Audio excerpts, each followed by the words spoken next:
Bienvenidos a Conversaciones sin Editar, un podcast de libros, canciones y opiniones. Una conversación amena entre ustedes y yo. La última vez estuvimos conversando acerca de la alquimia, un programa denso donde tocamos muchos temas. Así que hoy quisiera hacer un programa ligero, volver a un poquito de lo que somos, trabajar con calmita, con tranquilidad y hablar de un viejo amigo, de un escritor de mis favoritos, que es Isaac Asimov.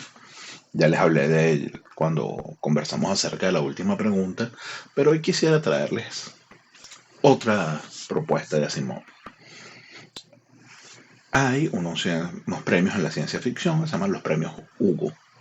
Los premios Hugo premian, valga la redundancia, o reconocen el talento y el fruto de los escritores de ciencia ficción.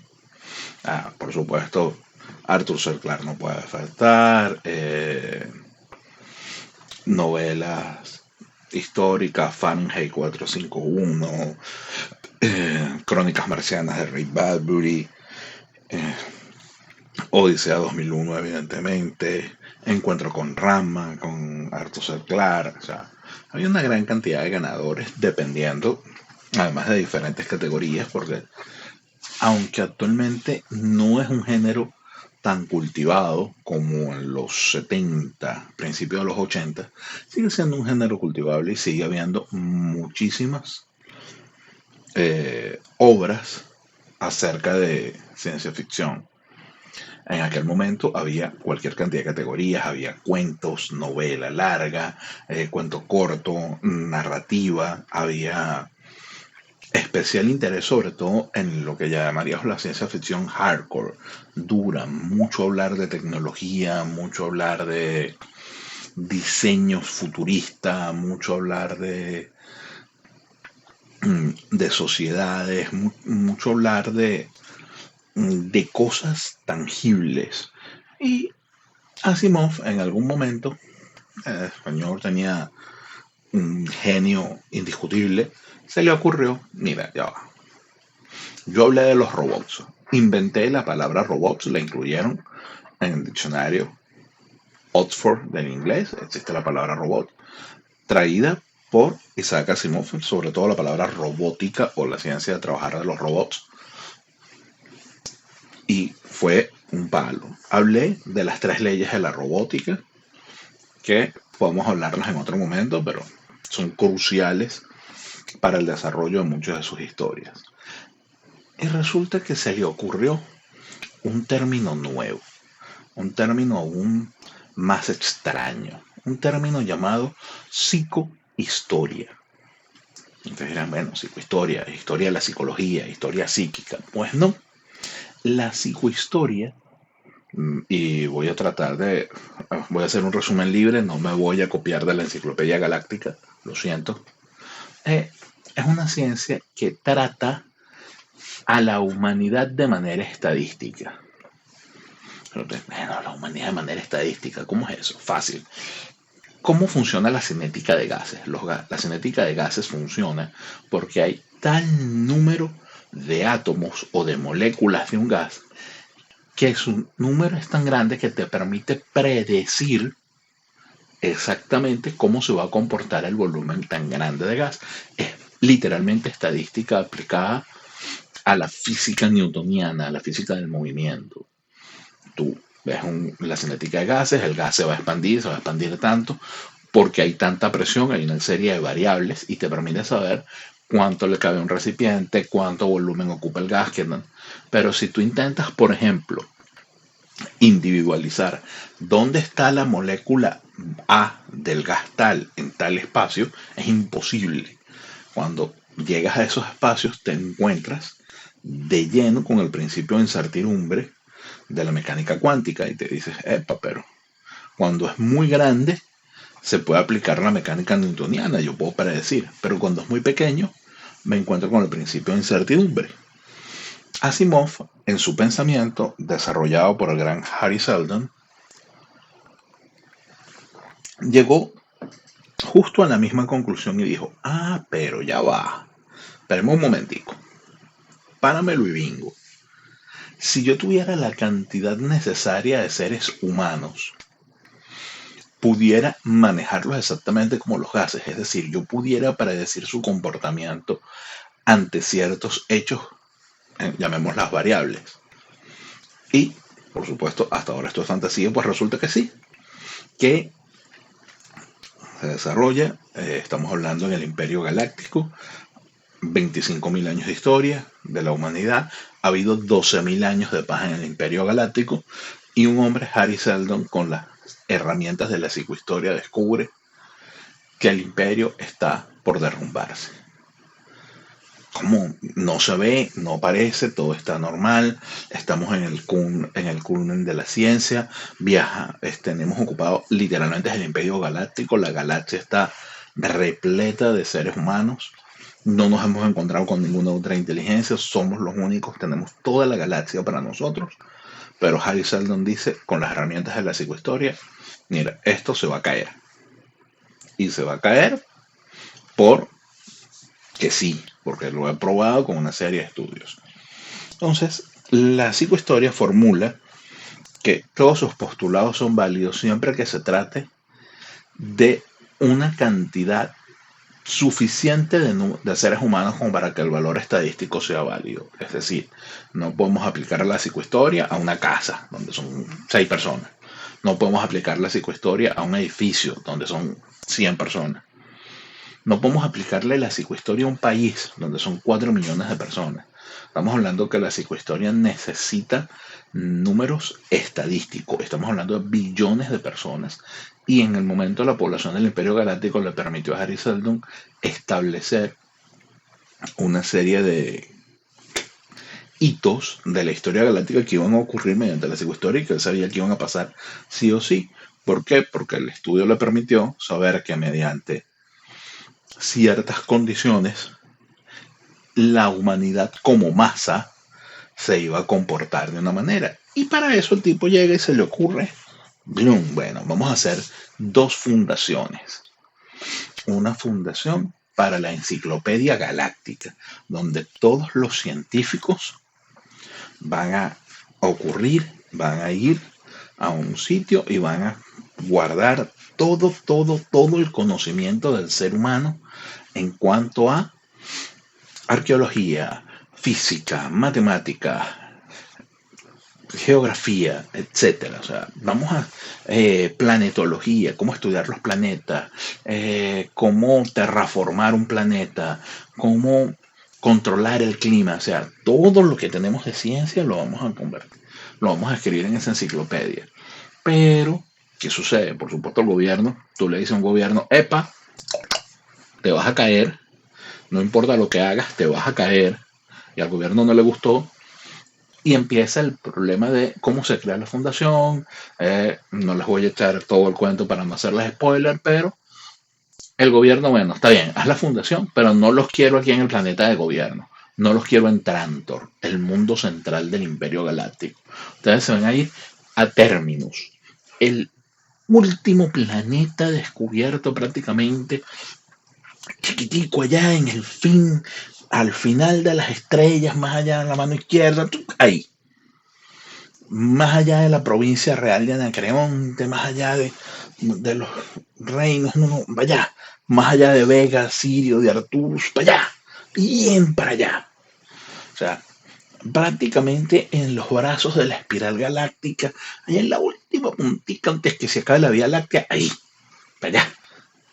Y pues mandan a la gente para allá.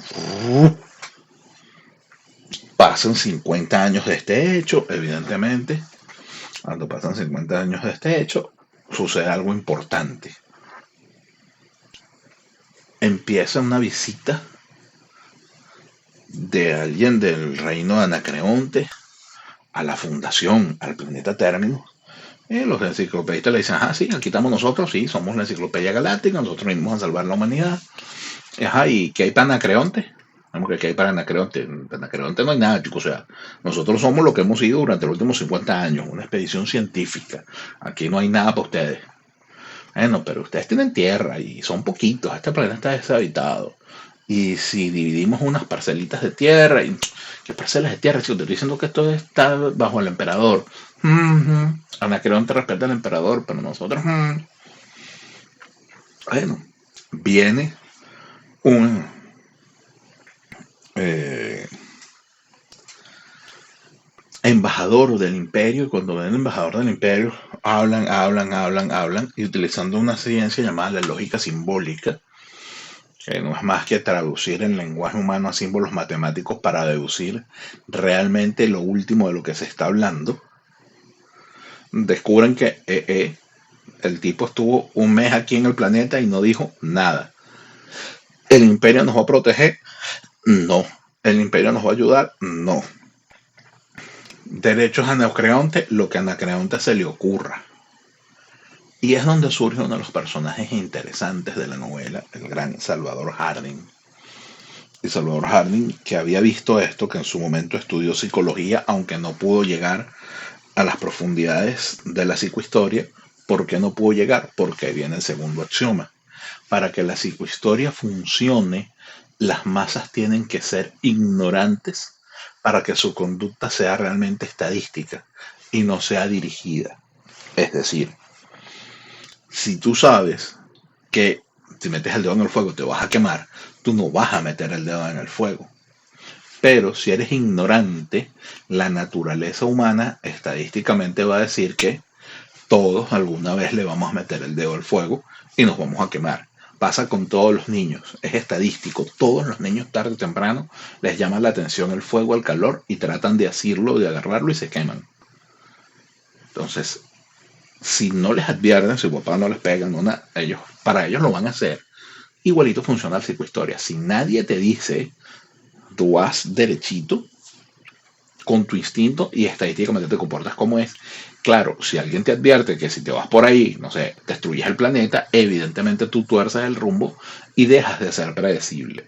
Entonces, por eso Salvador Harding no pudo estudiar psicohistoria de manera completa, pero como todo político, tiene esta vena de predecir el cambio de las masas, de qué está pasando con las masas. Y cuando está allí, descubre, dentro de las cosas, que el, el imperio no solamente es que se está cayendo, sino que se cayó hasta cierto punto y que los reinos exteriores, donde ellos eran lo último pedacito, que por Anacreontes, Mirros y Buenas, se estaban separando del imperio y que como se estaban separando del imperio, estaban buscando, bueno, ¿qué hacemos con este pedacito? Que supuestamente es el emperador, esto hay que repartirnoslo. Tiende una trampa con una serie de conocimientos y descubre que no solamente es que se están desintegrando, sino que se están cayendo o están retrotrayéndose tecnológicamente. Descubre que han perdido la capacidad de reparar la energía atómica, no de utilizarla, de repararla. Y como fueron incapaces de repararla y hubo un accidente, prohibieron toda la energía atómica en uno de los sitios. O sea, imagínate a 25.000 años donde se supone que la energía atómica es casi eterna, que te permite hacer una cantidad de cosas sin preocuparte realmente del volumen energético que estás gastando, porque de una masa de 100 gramos de plutonio puedes producir, etcétera, una cantidad. Y resulta que no se puede usar porque la energía. No sabemos cómo reparar la tecnología que permite el aprovechamiento. Ya hubo un accidente, explotó toda una ciudad y no queremos que eso vuelva a pasar. Ha caído en el barbarismo. Y entonces te das cuenta cómo la psicohistoria predice que en algún momento el imperio va a ser tan grande que la circulación, y cuando hablamos de circulación hablamos de tecnología, lenguaje, economía, control político, hacia las extremidades se empieza a perder. Lo mismo que le sucedería a un ser humano gigante que se le dormirían las manos porque el corazón no tiene fuerza para bombear tan lejos. Pasa exactamente lo mismo con el imperio y, por supuesto, ¿qué sucede? Los alpinistas que han ido al Everest y han perdido dedos. ¿Por qué? Por falta de circulación, se ha congelado y han tenido que cortar. Sucede exactamente lo mismo. Muere la civilización, muere el tejido en las extremidades. Ellos estaban al final, como les dije, de la espiral galáctica muy aislados y evidentemente eso hace que allí llegó primero la caída del imperio y esa caída trae consigo la separación de los cuerpos políticos, los países se derrumban o las naciones se separan cuando cae un imperio, es exactamente lo mismo. Caen estos reinos, se separan del imperio y ahora son solo ellos, pero además cortada la circulación central, el corazón no les está enviando economía, entonces cosas como cultivos especiales que se dan en uno u otro planeta no llegan porque ya no eres parte del imperio, ya no hay comercio. Minerales o materias primas ya no llegan porque no eres parte del comercio. Pero además la tecnología, ya tu gente no va a estudiar a las universidades centrales del imperio donde se está investigando lo último, tu tecnología empieza a involucionar y empiezan a caer en lo que llamaríamos la barbarie hasta cierto punto. Entonces, fíjense cómo te plantea el devenir de una manera tan lógica y tan imposible de evitar que no tienes otra cosa que decir, bueno, sí, está bien, el imperio se va a romper, pero ya cuando el imperio se va a romper, cuando tienes que aceptarlo, resulta que estás tan lejos del imperio que no puedes hacer nada. Entonces, ese desarrollo de esto es la primera novela, el libro se llama La Fundación y es una obra maestra del desarrollo de cómo una nación va creciendo, va eh, moviéndose poco a poco, poco a poco, poco a poco, poco a poco, poco a poco, y va creciendo y va utilizando sus ventajas, tecnología o economía, mayor control, diferente control político, para obtener poder y subsistir. Una de las cosas que puedes ver allí en esta primera novela, por ejemplo, es el control religioso, la teocracia, el cómo hasta cierto punto y en ciertas circunstancias el ser humano tiende a considerar que las cosas son divinas y que las personas que gobiernan por ostentar el poder tienen que ser divinas. Y entonces, si lo piensas un poquito, te devuelves 200 años atrás, vamos a ponerle ya 300 porque ya estamos en el siglo XXI, vas a finales del siglo XVIII y te encuentras con el derecho divino de los reyes, donde el monarca era impuesto por Dios y es ungido por Dios. Ceremonias que todavía seguimos viendo. Los que pudieron ver la coronación de Carlos III de Inglaterra pudieron ver que el arzobispo de Canterbury, si mi memoria no me falla, si no, vamos a buscarlo luego el nombre y convertirlo en otro momento, ese tipo de tradiciones. Pero fíjense que el arzobispo, el papa, por así decirlo, de la iglesia anglicana, la máxima autoridad religiosa de la iglesia anglicana, por encima de ellos solo está el rey, como fundó Enrique VIII en su momento, es el que tiene que ungir, el que tiene que coronar al rey, el que transforma al ser humano normal, Carlos de Windsor, chévere, en el rey Carlos III, cuando Dios pone sobre las sienes del rey la corona.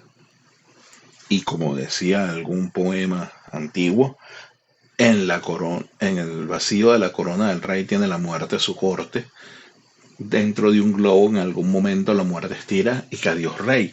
Entonces solo la muerte tumba a los reyes. ¿Por qué? Porque Dios los puso ahí y solo Dios los puede quitar. Esto lo pone Asimov de una manera increíble cuando le mete tecnología y te explica que unas personas que han caído en la barbarie solo pueden aceptar la tecnología que consideran peligrosa por mitos si vienen de manera religiosa. Y van a volver a observar el derecho divino de los reyes, van a observar una serie de formas de gobierno en esta primera novela, encadenadas de una manera muy lógica de cómo la humanidad responde de manera igual a los mismos estímulos, probando que la psicohistoria es cierta. A todo esto, ¿por qué les hablaba de los premios Hugo? Porque esta novela tuvo una continuación que se llamaba Fundación e Imperio. ¿Qué pasa en Fundación e Imperio? En Fundación e Imperio, la fundación han pasado 400 años, 500 años, give or take, ha avanzado tecnológicamente. Evidentemente, al estar aislados, se tienen que autopropulsar. Lo que puede suceder, lo pudiéramos ver en que la economía se desarrolló en paralelo en China y en Europa. Al estar aislados, los dos tenían una economía. O la navegación, los fenicios, los vikingos y los indios incas, todos tenían barcos. Y no es que el barco del Perú, que sirve para el río, era diferente, era especial o se lo vino a enseñar a alguien del Nilo. No, simplemente tenías la necesidad y la cubriste de la misma forma. Tenías la necesidad de atravesar el agua, de atravesar un río, y la cubriste de la misma forma, utilizando madera que flotaba para atravesar el agua.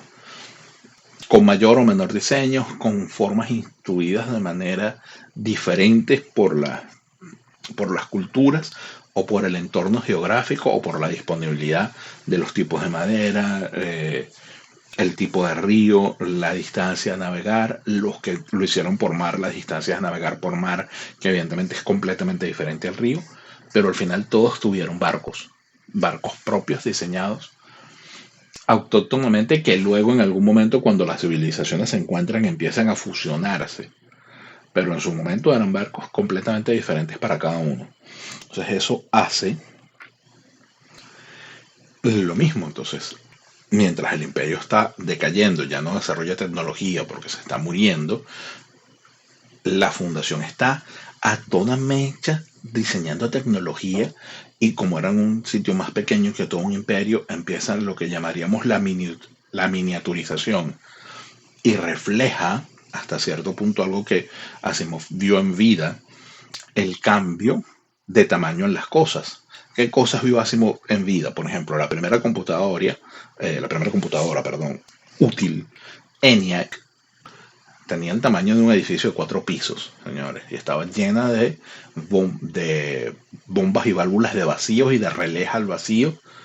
De hecho, por eso los errores en problemas informáticos se llaman bug o polilla, porque una polilla se pegó en un tubo y lo quemó, y lo puso hace que nadie sabía qué era. Cuando el tipo lo quitó y funcionó, no, ¿qué era? It's a bug. O sea, era una polilla, literalmente era un bug dentro del programa. Y vio cómo eso se transformó en el transistor. Entonces, lo que ocupaba 4 pisos ahora ocupa un cuarto gigante. Y luego vio incluso nacer la era del microchip. Lo que ocupaba un cuarto gigante ahora ocupaba un escritorio, o ocupaba el tamaño de un closet para una supercomputadora. Esa misma miniaturización la refleja en la tecnología de la fundación, que se enfrenta al imperio, a los restos del imperio. Y no les voy a hacer spoiler de cómo se resuelve el conflicto, pero te das cuenta de que hay un problema importante, en que no solamente importa el avance tecnológico, sino que vuelve la psicohistoria a ser el factor fundamental donde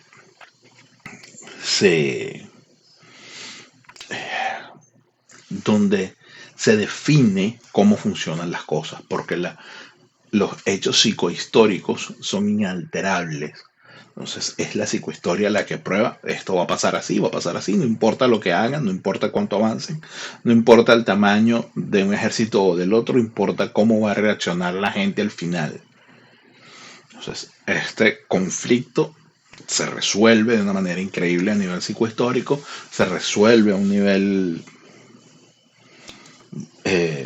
de arco dramático, y deja espacio a la tercera novela, que es la segunda fundación. Recuerdan que les hablé de 2 fundaciones al principio. en extremos opuestos de las estrellas. Entonces, la segunda fundación es la búsqueda de qué hace esa segunda fundación, porque hasta ahora tenemos 2 libros hablando de la fundación. O primera fundación, la Enciclopedia Galáctica, que al final no era la Enciclopedia Galáctica, que luego nos tuvimos que convertir en un mini reino, en un mini imperio, que después nos enfrentamos al Imperio Real, que ahora... ¿Y que estaba haciendo la segunda fundación? Entonces, este ciclo o este ciclo de las fundaciones fue tan importante y tan interesante que ganó un premio que en aquel momento se tuvo que inventar, que fue el premio a la mejor serie de novelas de ciencia ficción, porque ya no estás hablando de un personaje, un cuento, una novela aislada o una continuación así aislada como las de Arthur C. Clarke, que además fueron continuaciones a lo largo de muchos años. Nos estás hablando en un periodo bastante corto y Asimov logró hilar un ciclo cerrado proponiendo una idea tan nueva como la psicohistoria y un desarrollo de la humanidad gigantesco con personajes inolvidables como Salvador Harding o El Mulo, con frases como los famosos epigramas de Harding: un arma solo es buena si sirve para apuntar hacia ambos bandos, o la violencia es el último recurso del incompetente. Entonces, cuando hablan de Asimov, no solamente pienses en la última pregunta, piensa también en la psicohistoria, en cómo pudiéramos predecir el comportamiento de la humanidad en base a estadísticas. Y cómo, diría Salvador Harding, la violencia es el último recurso de lo incompetente. Al final no siempre la violencia es lo mejor. Esto fue Conversaciones sin editar.